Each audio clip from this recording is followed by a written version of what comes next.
Next, we have the first module, literary criticism, classical age, as Longinus. Okay, his work on the Sublime. So, who Longinus was, and when he lived, are like unknown. So but the famous treatise on the Sublime is generally attributed to him, although it is sometimes doubted too whether it was written by a person of that name. Okay, for the manuscripts of the work, particularly the Paris manuscript of the 10th century, which the later one seems to follow, mention what look like three names, like Dionysius or Longinus, and Dionysius Longinus, okay, which neither singly or nor combined belong to any non-person. Okay, and the uncertainty of the date of the work was added to the difficulty.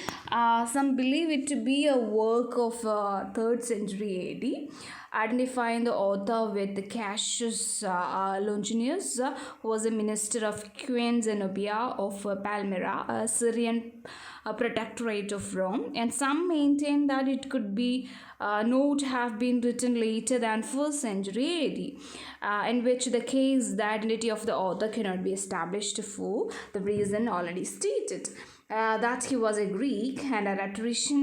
In either case is beyond dispute. Okay, so there is a irregularity in which who was he and where he lived and when he lived. It's what his original name, which is very unknown. Okay, but no book has more jealousy borne its author's name on its title than Longinus on the Sublime. Okay, as the treaty is more properly called.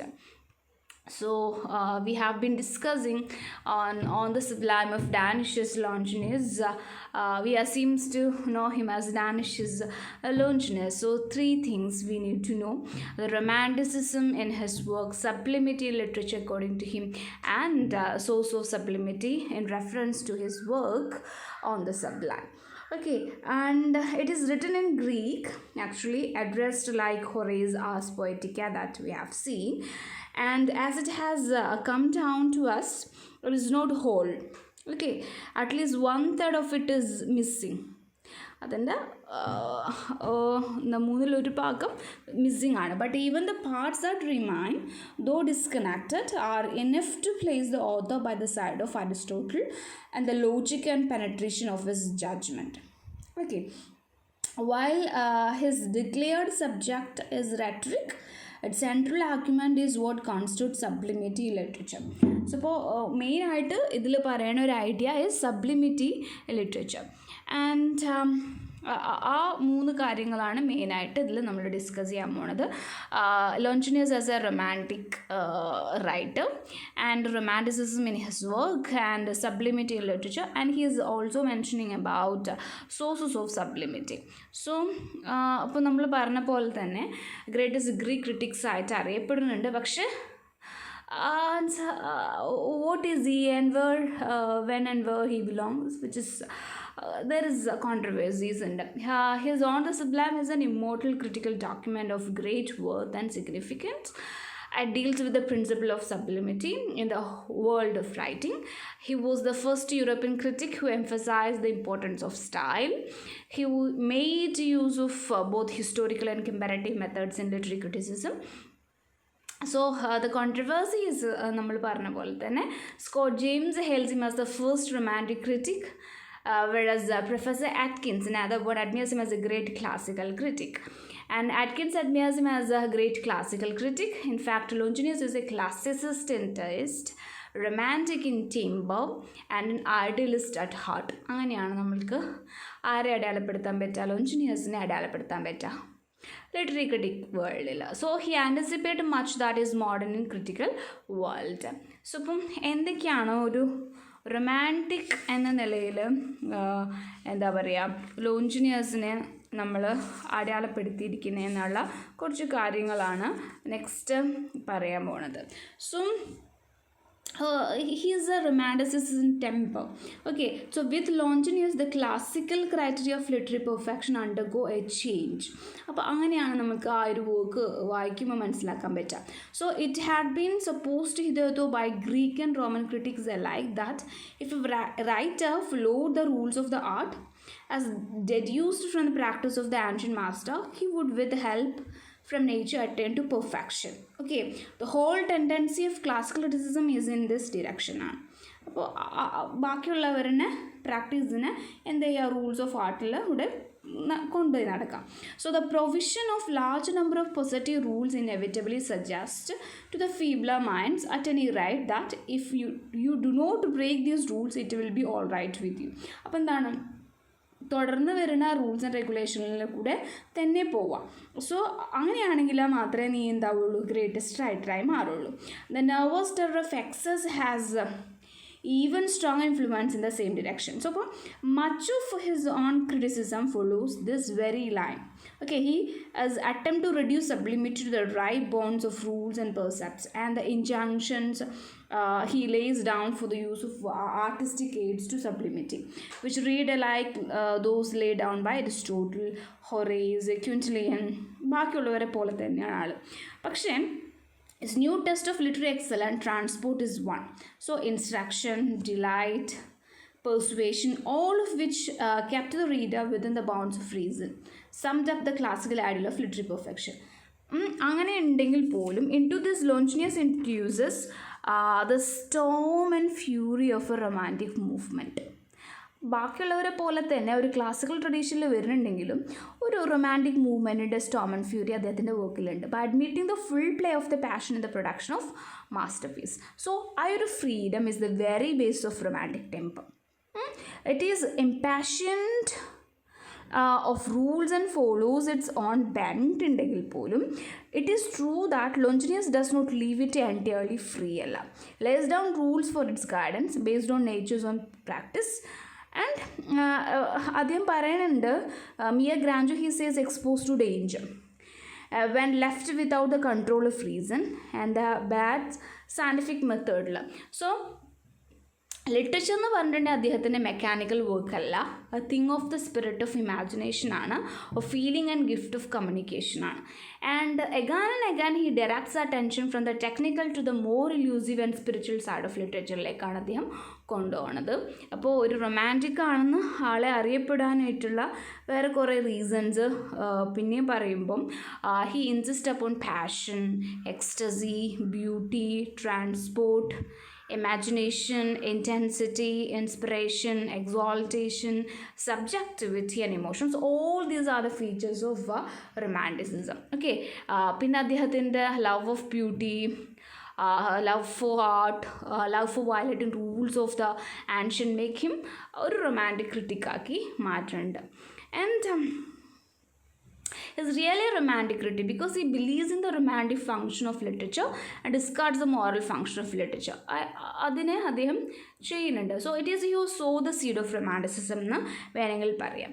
Okay, അങ്ങനെ വേണമെങ്കിൽ പറയാം. Each of this supreme authors of that particular time offer redeems all his mistakes by one sublime and happy touch എന്നാണ് അറിയപ്പെടുന്നത്. The observance of the rules consequently is no criteria of perfection. And this is what romanticism much later will say. അതുകൊണ്ട് Scott James ലോഞ്ചിനിയസിനെ വിളിക്കുന്നത് therefore rightly calls him the first romantic critic എന്നാണ് വിളിക്കുന്നത്. So it is he who sowed the seed of romanticism എന്ന് പറയും. So he can be called a pioneer in the field of aesthetic appreciation of literature. It would not be an exaggeration in calling him the grandfather of romanticism എന്ന് വേണമെങ്കിൽ പറയാം. അങ്ങനെയാണ് Scott James write when he says that he was the first to expound the doctrines upon which romanticism rests. So ഇപ്പം വീണ്ടും നമ്മൾ കാണുന്നത് ഇപ്പോൾ romantic ക്രിട്ടിക്കായിട്ട് നമുക്ക് ലോഞ്ചിനിയസിനെ കാണാൻ പറ്റുമോ, അല്ലെങ്കിൽ ആ ഒരു ക്ലാസിക്കൽ ടച്ചുള്ള ലോഞ്ചിനിയസിനെയാണോ നമ്മൾ അറിയേണ്ടതെന്നൊക്കെ ഉണ്ട്. So okay, So basically he is a classicist ആണ്. ഓക്കെ, അത് classical qualities of Longinus as a critic ആ ക്വയറ്റ് ഒബ്വിയസ് ആണ്. ബാക്കിയെല്ലാം നമ്മൾ സെർച്ച് ചെയ്തെടുക്കുന്നതാണ്. റൊമാൻറ്റിക് ഐഡിയോളജി ആളുടെ ബുക്കിലുണ്ട് എന്നൊക്കെ.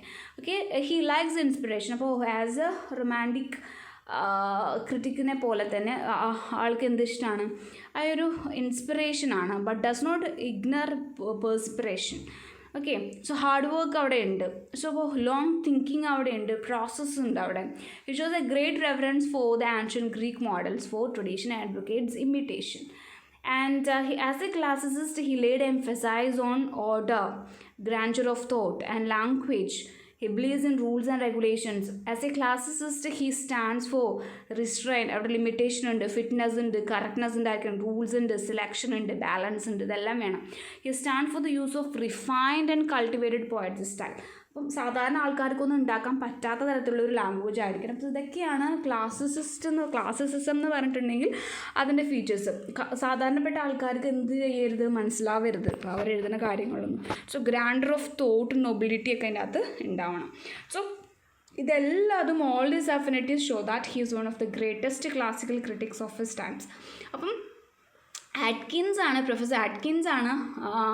രണ്ടുപേരുണ്ട്, സ്കോട്ട് ജെയിംസ് ഉണ്ട്. സ്കോട്ട് ജെയിംസ് പറയുന്ന ആൾ റൊമാൻറ്റിസിസ്റ്റ് ആണെന്നാണ്. പ്രൊഫസർ ആറ്റ്കിൻസ് പറയുന്നത് as a great classical critic എന്നാണ്. He disagreed with Scott James and designates him as an exponent of real classicism എന്ന് അടയാളപ്പെടുത്തുന്നുണ്ട്. അപ്പോൾ വീണ്ടും നോക്കുമ്പോൾ ഒരു മോഡേൺ ലിറ്ററേച്ചറിൻ്റെ വല്ല എലമെൻറ്റ്സ് ലോഞ്ചിനിയസിൻ്റെ വർക്ക്സിലുണ്ടോ എന്ന് നോക്കുകയാണ്. സോ ഇപ്പോൾ ഒരു greatest of the great critic എന്ന് നമുക്ക് വേണമെങ്കിൽ ലോഞ്ചിനിയസിനെ പറയാം. ഹി ഈസ് നോട്ട് ഓൺലി റൊമാൻറ്റിസിസ്റ്റും അല്ല, ക്ലാസിസിസ്റ്റും അല്ല, but he is something more than this എന്നുള്ളൊരു കൺസെപ്ഷനിൽ ലാസ്റ്റ് എത്താണ്. Is not only the last of the classical critics but also the first critic anticipates much that is modern in outlook. And പിന്നെ നമ്മൾ പറയുമ്പം എങ്ങനെയാണ് ലോഞ്ചിനിയസിനെ നമ്മൾ ഒരു മോഡേൺ ക്രിറ്റിക്കിൻ്റെ ക്രൈറ്റീരിയയിൽ പെടുത്തുന്നത്, എങ്ങനെയൊക്കെയാണ്? His theory of aestheticism, his emphasis on imagination, as practical criticism in his wide outlook made him a modern critic ആക്കി മാറ്റുന്നുണ്ട്. And his chief aim, that ആളുടെ ഒരു claim to be a modern critic എന്ന് അറിയപ്പെടുന്നത് his conception of inspiration and ecstasy is very much modern when he says that the aim of literature is or art എന്ന് പറഞ്ഞിട്ടുണ്ടെങ്കിൽ instruct ചെയ്യാം, delight കൊടുക്കാം, persuade. So before Longinus, the function of literature, if it was poetry learning, was to instruct or to delight or to do both. And if it was prose, to persuade മാത്രമായിരിക്കണം. അപ്പോൾ കുറേ critics ഉണ്ട് ഇവരുടെ മേലെ work ആവണം. Scott ജെയിംസും ആറ്റ്കിൻസിനെ നമ്മൾ കണ്ടു. To instruct, to delight, to persuade. ഇത് മൂന്നും ഏതൊക്കെയാണ്? The aim of literature, instruct, to delight and to persuade. All the efforts of all the inspired bards, of all the brilliant historians, eloquent orators, and profound philosophers of the world had been summed up in that formula of 3 words. അപ്പോൾ Longinus found this 3-word formula wanting. ഏതാണ് 3-word formula? Instruct, to delight and persuade എന്നുള്ളത്. And for he is discovered that the master piece of Greek classical literature, ഏതൊക്കെയാണ് classical literature master piece? Epics of Homer, lyrics of Sappho and Pindar, tragedy of Aeschylus and Sophocles, the oration of Demosthenes. Okay, ഇതെല്ലാത്തിനെയാണ് നമ്മൾ എന്ത് വിളിക്കുക? Master piece of Greek classical literature എന്ന് പറയാം. While they no doubt did all this, ഏതൊക്കെയുണ്ട് അതിൽ? The 3 word ഏതൊക്കെയാണ് പറയണത്? To instruct, to delight and to persuade ഉണ്ട്. And that is great of a different reason altogether. എന്താണ് അവരുടെ ഇത്? മൂന്നൊന്നും കൂടാതെ വേറൊരു പെർട്ടിക്കുലർ വേർഡ് അതിൻ്റെ അകത്തുണ്ട്. That is the sublimity. Sublimity എന്ന് പറഞ്ഞിട്ടുണ്ടെങ്കിൽ ലോഞ്ചിനിയസ് പറയുന്നത് consist in a certain distinction and consummate excellence in expression, its from this and no other source. എന്താ the eminence and immortal frame. The effect of a lofty passage is not convince the reason of a reader but to transport him out of himself.